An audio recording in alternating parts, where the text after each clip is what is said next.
আজকে আনা হয়েছে নদীর দেশি ট্যাংরা মাছ। মাছগুলা খুবই ফ্রেশ, খুবই টাটকা ছিল।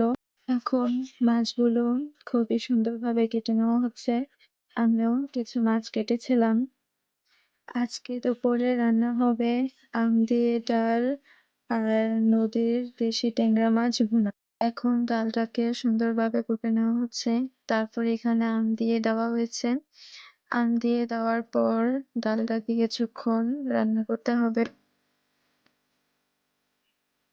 ডাল বাগার দেওয়ার জন্য এখন তেলে কিছু রসুন কুচি দিয়ে দেওয়া হয়েছে।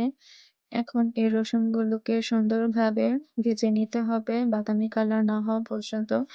বাদামি কালার হওয়ার পর রসুনগুলা দিয়ে ডালটা বাগার দিতে হবে।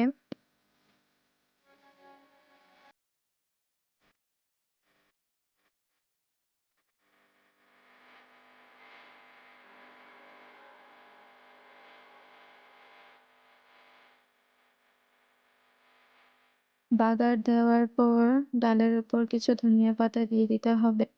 এরপরে আমাদের ডাল রান্না শেষ। আমার মায়ের হাতের ডাল রান্না খুবই মজা। এটা আমাদের ডালের ফাইনাল লুক, কেমন হয়েছে জানাবেন। এখন রান্না হবে ট্যাংরা মাছ ভুনা। প্রথমে কড়াইতে তেল দিয়ে তেল গরম হওয়ার পর তার মধ্যে একে একে সবগুলো মাছ দিয়ে দিতে হবে। মাছগুলোর এক পাশ ভাজা হয়ে গেলে উল্টিয়ে অপর পাশ লাল লাল করে ভেজে নিতে হবে। সবগুলো মাছ ভাজা হয়ে যাওয়ার পর এখন মাছগুলো উঠিয়ে নেওয়া হচ্ছে। তারপর বাকি মাছগুলোকেও দিয়ে দিতে হবে। এবার একইভাবে মাছগুলোকে উল্টিয়ে সুন্দরভাবে লাল লাল করে ভেজে নিতে হবে।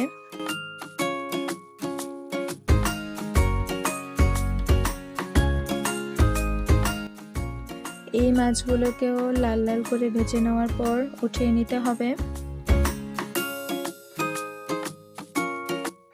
এখন মাছ ভুনা করার জন্য পেঁয়াজ দিয়ে দেওয়া হয়েছে। পেঁয়াজগুলোকে সুন্দরভাবে বাদামি কালার করে ভেজে নিতে হবে। পেঁয়াজগুলো ভেজে নেওয়ার পর তার মধ্যে আদা রসুন বাটা দিয়ে দিতে হবে। আদা রসুন বাটা দেওয়ার পর পেঁয়াজের সাথে ভালোভাবে মিক্স করতে হবে। এখন সামান্য পানি দিয়ে দিতে হবে। পানি দেওয়ার পর তার মধ্যে সকল গুঁড়া মশলাগুলো দিয়ে দিতে হবে, যেমন ধনিয়া গুঁড়া, লবণ, মরিচের গুঁড়া, হলুদের গুঁড়া দিয়ে ভালোভাবে মশলাটা কষাতে হবে। মশলাটা কষানো হয়ে গেলে তার মধ্যে কেটে রাখা সকল টমেটোগুলো দিয়ে দিতে হবে। টমেটোগুলো দেওয়ার পরও মশলাটা আরো ভালোভাবে কষাতে হবে। মশলা কষানো হয়ে গেলে তরকারিতে পরিমাপ মতো পানি দিয়ে দিতে হবে।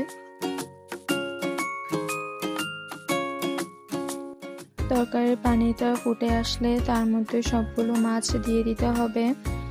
মাছগুলো দিয়ে দেওয়ার পর তরকারিটা আরো ভালোভাবে অনেকক্ষণ রান্না করতে হবে।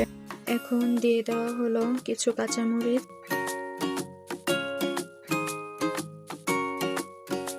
এখন কেটে রাখা ধনিয়া পাতা দিয়ে দেওয়া হচ্ছে।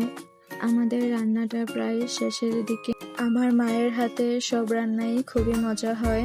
আজকের দুপুরের রান্নাগুলা কেমন হয়েছে সবাই কমেন্টে জানাবেন। আজকের মতো আমার ভিডিওটি পর্যন্তই। সবাইকে আল্লাহ হাফেজ।